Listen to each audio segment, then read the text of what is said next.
I was just ahead of the pandemic. Everybody's home. You're working from home. You stare at a screen and you feel like there's nothing I can do about this. What am I going to do? Yeah. And then I read about this and I'm like, wow, this is amazing. I want to be part of that. And I started coming and yeah, been here ever since. You know, finding something that I have a skill for and love for and share that really in the product that I bring. Initially, I came here as I needed food. I'm a working musician, and I lost all my work because of the shutdowns.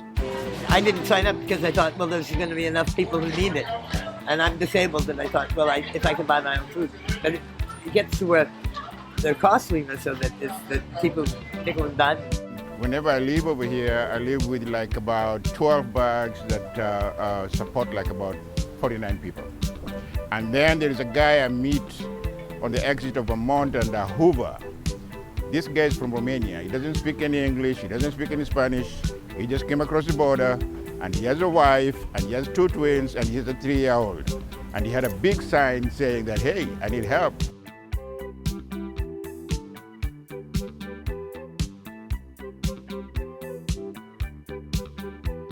Now, Natalie used to work for me at the Venice Grind years ago, and she asked me if we could give food away to people trying to help out during the pandemic. And at first I said no because I thought we were going to reopen, but then it got extended, the closures, and then we said, well, let's just try it and see how it goes. A lot of people see just the drive-through, the walk-up from, the 1.5 hours that we do, but we're actually here really early before it all, and we're here really late till the end of it all. So we're here usually from about 10:30 till sometimes 5. It just really depends on the flow and the amount of food that we get in. There is a little bit of chaos at the beginning of each session, but there's a general structure of what needs to be put in certain spots, so we just adhere to that, and things eventually just fall into the right place. Basically, Natalie asked me, she wanted to start a food line, and could I come help? And so since the first day, I came and helped. Never stopped helping. I've been doing this for about 1.5 years. I come every Sunday, and I knew Natalie, and it just seemed like a great way to give back, especially during the pandemic when people are stuck at home, and it's nice I get to see the same people every Sunday. Oh, it's contactless. I said, that sounds like my jam. So I deliver bags. Now they load up my car with groceries, and I deliver them, and then I go home after. I mean, literally, it's 1.5 hours, 2 hours of your time, and you're helping people that are homebound, who some of them can't get out. I've gotten to know my families over the past, it's nearly 2 years, it's crazy. And I started talking to the donors like Food Cycle LA and the other organizations. And I said, hey, look, whatever you have, we'll take. And they literally called us 10 times a day. And they, throughout the week, we have this load. And I just said, yes, yes, yes, yes, yes. And we started storing all the food here. And when we did the first food drive, I think we did like a couple hundred people. And then the following week, it almost nearly doubled. And meanwhile, the phone's ringing off the hook. Can you take this? And it was just crazy, chaotic. We didn't know which way to go. And so we consolidated for Sunday because we couldn't do this drive every single day. And so once we consolidated, that's when things started to make sense. Loved the people, absolutely. Love the idea of everything we're doing, that we're giving back to people who can't get food during COVID and who just, can't get food in general, that we can do it every week with good produce, it's fresh and everything like that. And so it was, a wonderful organization, and I've just kept coming back since March. It's been a year now, and it's great. It's the best day of the week. Natalie called me and asked me to help. And as soon as I learned what she was doing, rescuing all this food that was headed for the landfill, I just couldn't wait to participate. Natalie made it really easy to kind of help out. I went to the website and then signed up from there. And then Natalie and then the group that I started volunteering with was like super welcome and then opening, and it was very easy to get involved. And one day she came to us and said, hey, you want to help us? I'm going to feed people out of my garage. And my wife and I said, sure. So we came the next weekend and we've been here ever since. I have a fun, I dancing with my daughter here. I love everybody. I love Dimitrios, this is the best man, over here. This is a nice man, nice. We've moved 3 million pounds of food. Over 200,000 people have received food from us, and estimate about 2,000 volunteers that come through nourish.la since we started April of last year. It's amazing. And so much so that we can't even stop this now. It was such a well-oiled machine. I've definitely volunteered with places before where I'm just like, what do? I don't know anyone. Like the moment I got here, I think it was Star.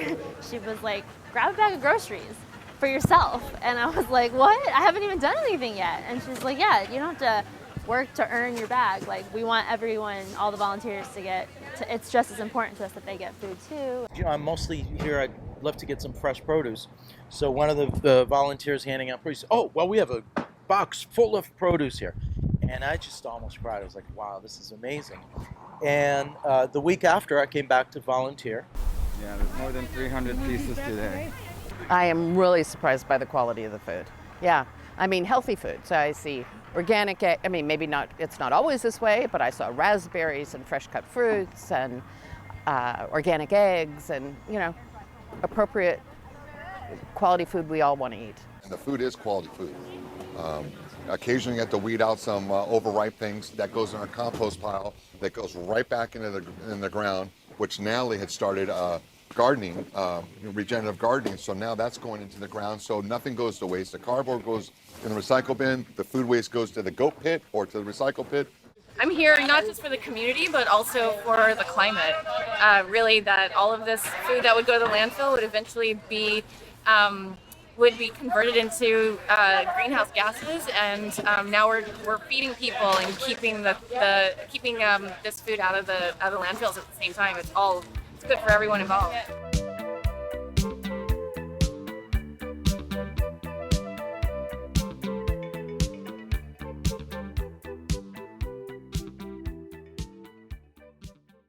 What is Coptic community? It's like a group of people who does something together and who is there for each other. Like, we help each other with all kinds of things. We help the community, the big LA community, and feed them. And I myself was in a really hard spot, and one day it was really, really hard for me, and I called Natalie, and Natalie and I have been friends for a long time now. And I called her, and we were talking a little bit, told her what I was going through, and she just told me, she's like, listen, let's get you back on your feet and come by tomorrow. We're gonna be here. And then the next day was a Sunday, and I came, and Natalie was the first person I saw and the first hug that I had in probably like a long time too. And just by being here from that first day and seeing how many people were just coming together and really having a blast. And the beauty behind it is, like, it started from food insecurity. It's kind of a sad thing, but then it quickly grew to more of a community, a family, relationships, friendships were built, you know, joy was had, laughter was made, and jokes were passed. And then it became so much more. It was just something that really, really, really planted like more seeds of hope and love and kindness in my heart. So it's really cool to come here week in, week out, see what's being done, what's being donated, who's getting fed, and to just keep going. Oh, just come one day, just come for 1 hour and feel how you arrive here and people are like, hey, gorgeous, you need some coffee, drink some water. Okay, let's do some lemons. And it's so inviting, and it's like a family.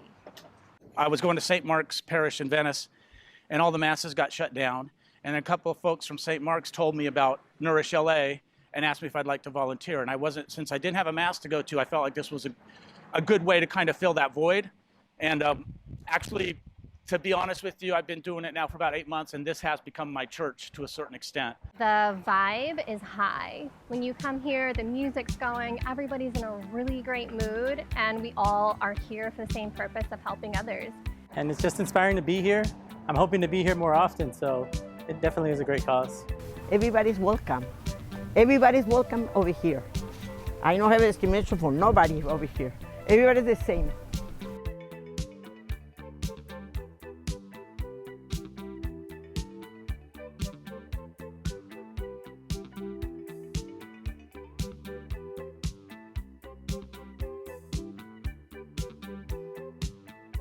We asked the question to our local grocers and restaurant owners and bakers and say, hey, what is the plan for the end of the day? Where does this food go? And if it's not to other people or to animal husbandry or compost, then we need to figure that out immediately. We do not have time to wait on that. We need to be feeding our soils, and we need to be getting this food out to people that need it. There is no other but.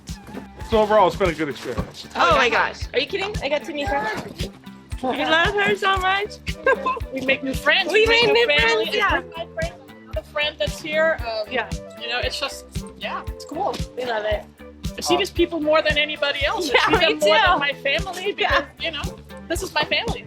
Whoever nourishes others, will they themselves be nourished? That's how it is.